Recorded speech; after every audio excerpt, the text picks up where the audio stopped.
Joining us now is our NHL analyst, Frankie Corrado. Frankie, wow, what a game for the Leafs. Big overtime win. Of course, Ryan O'Reilly was acquired at the trade deadline because of his playoff pedigree, and he showed it in a big way. Yeah, and it's one thing to say you have playoff pedigree and you've been there and you've done that, all that kind of stuff, but it's one thing to actually do it when the pressure is on, when the chips are down, when it's needed the most, and Ryan O'Reilly stood out tonight in a big way. He has that clutch gene, and he showed it tonight for the Maple Leafs with 1 goal, 2 assists, and he was a beast in the faceoff circle at 62%, but he scores the very important goal that sends it to overtime and then wins a very important faceoff that puts it on the tape of Morgan Rielly, who's been through so much with this organization. You could see in his face when you're watching him play. He's sitting on the bench. It seems like there's so much pain behind those eyes because of the years of failure for this Maple Leafs team. So a guy like Ryan O'Reilly, a guy who's been there, a guy who's done that, you see how he can help facilitate things for this organization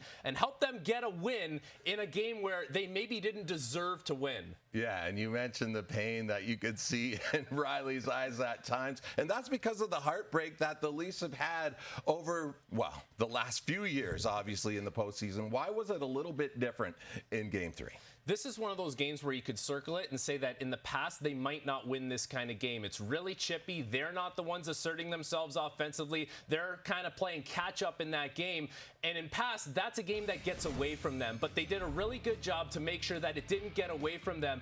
And a lot of that has to be credited to the goaltender. Ilya Samsonov was unbelievable tonight. He made some saves at the right times that keeps this team in the game. But you're asking a little more from everyone. Can Ryan O'Reilly win you an extra faceoff? Can Justin Hall block you an extra shot? Can someone do something a little bit extra to find a way to keep yourself in that game? And ultimately, that's what the Toronto Maple Leafs were able to do tonight. And not every game is going to be a Picasso, but I can tell you what, you go into the dressing room after winning a game like that, sometimes those are the games that do more for a team than the games where you dominate start to finish and you know you're supposed to win. So for the Leafs, wasn't exactly a Picasso, wasn't exactly their best game, but they found a way to win, and that is the best feeling going back into that dressing room. Yeah, the Leafs, they bent, but they didn't break, which is huge for their confidence, and they'll look to take a stranglehold on the series in Game 4.